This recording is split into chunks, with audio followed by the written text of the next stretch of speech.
Ignore this. Ignore this.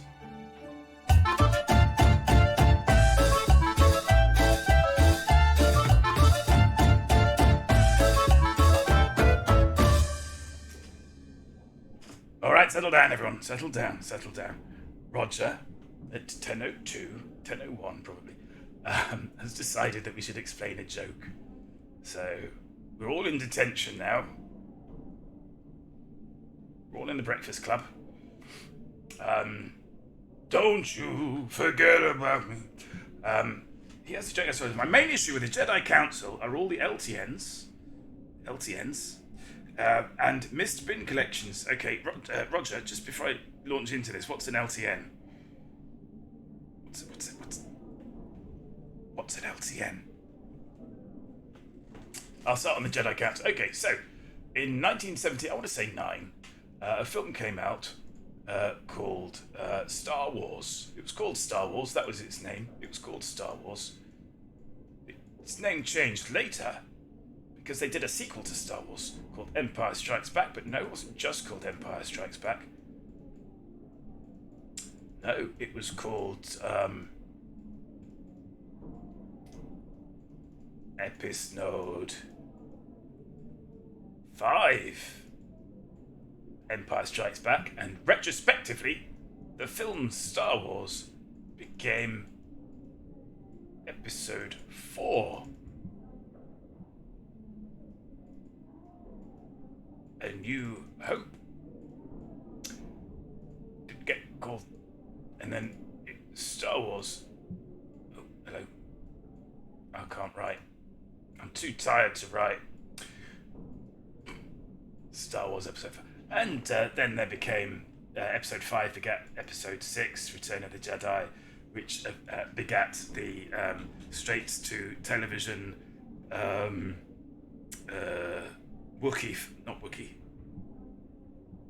What are they called? The little fellas. Ewoks. Yeah, Ewok, which is, if you think about it, a reversal of Wookiee, isn't it? Ewok. Kind of. Films. And then you had the sequel films. No, then you had the prequel films, sorry. Then you had the prequel films.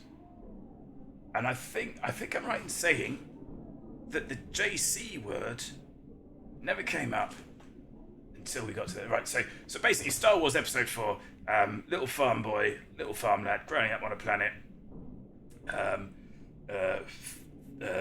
falls into the care of an elderly man who takes him on a space adventure that he has long longed for. Episode 5, he finds out that the bad guy from the first film is his dad. He gets his hand cut off. ... This, by the way, this is like I don't know if it's original to Star Wars. I feel like Star Wars was probably the thing that pushed it into the sort of filmmaking consciousness. But there's this notion that this is a trilogy. We tend to split the films into trilogies, so I just put Return of the Jedi there. Dear, rushing.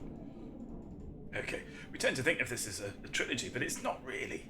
It's not really, because, and I would say this as well, that probably still, I think, in terms of the Skywalker saga, those 9 films.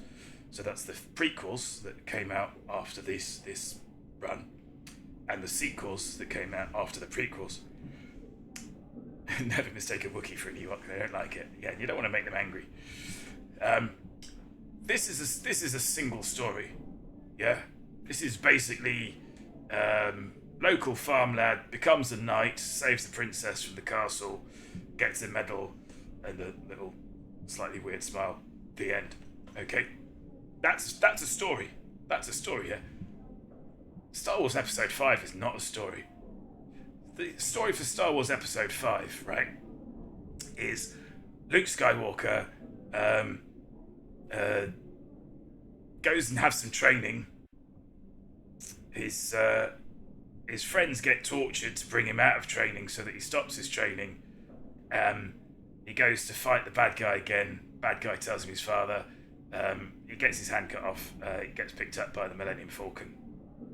It's not really. Doesn't really.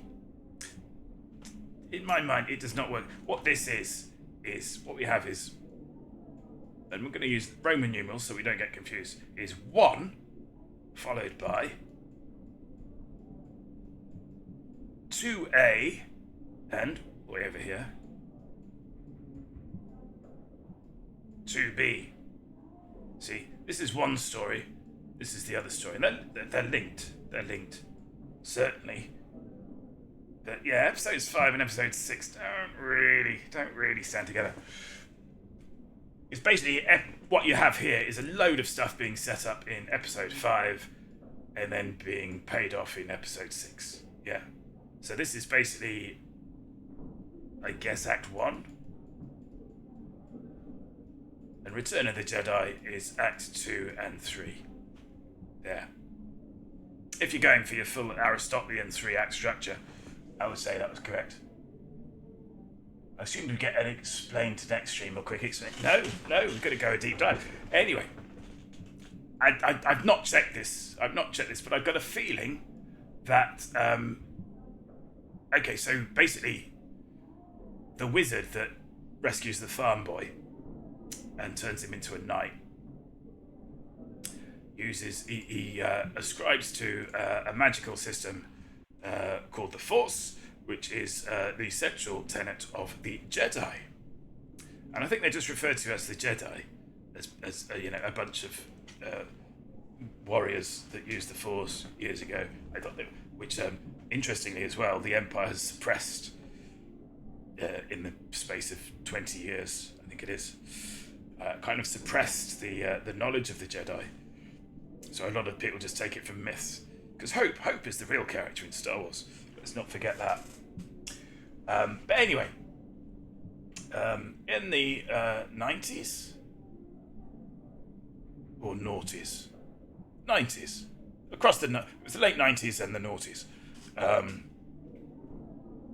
George Lucas, the filmmaker, he made 3 more films that were set prior to the events, which is essentially a 3-part story on setting up the events before we come to them in episode 4. And in that, he's got a... oh, hang on, let's do this properly.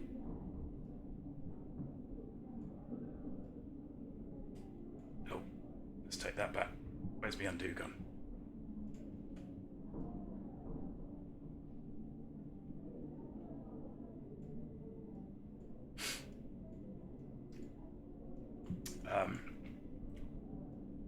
So in the prequels, you've got the Jedi Council. That's Samuel L. Jackson. Don't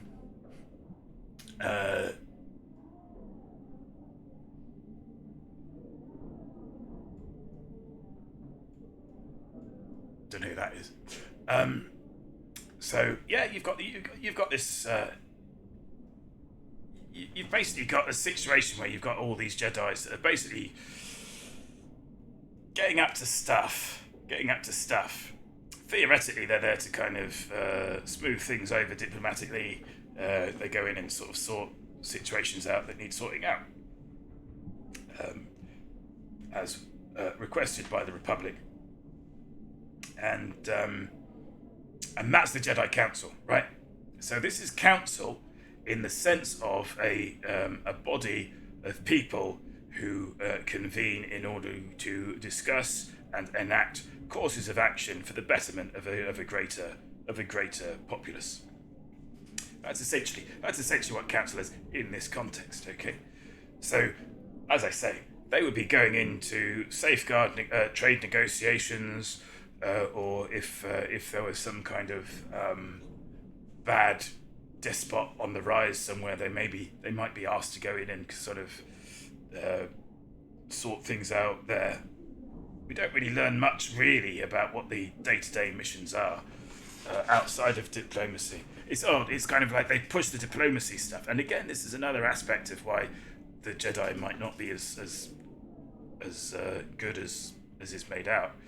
Is that they do all the it's the kung fu monk basically.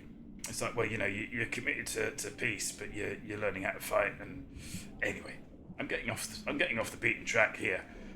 The point is that we have councils in real life, of course, we have elected council bodies, and the council bodies largely look after things that are the remit of local government, which tends to be, for the most part, delivering services to the population within a particular area, or a borough, yes, as Karamba points out there.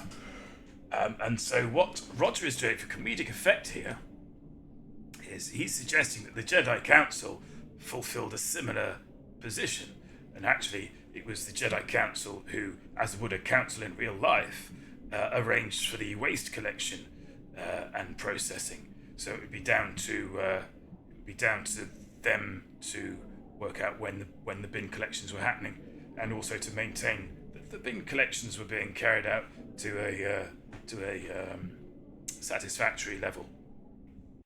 So mixing up those two very well, you've got this, on the one hand, this very fantastical world full of space wizards, and on the other hand, you've got these lowly sort of office clerks that are pushing bits of paper around to try and make sure that the rubbish goes out on time. Yes, and that is why it's funny, is that juxtaposition of those two ideas, those two ideas rubbing up against each other, making us laugh. So, Roger, have I explained that joke to your satisfaction, sir? And if so, we'll get back to not streaming.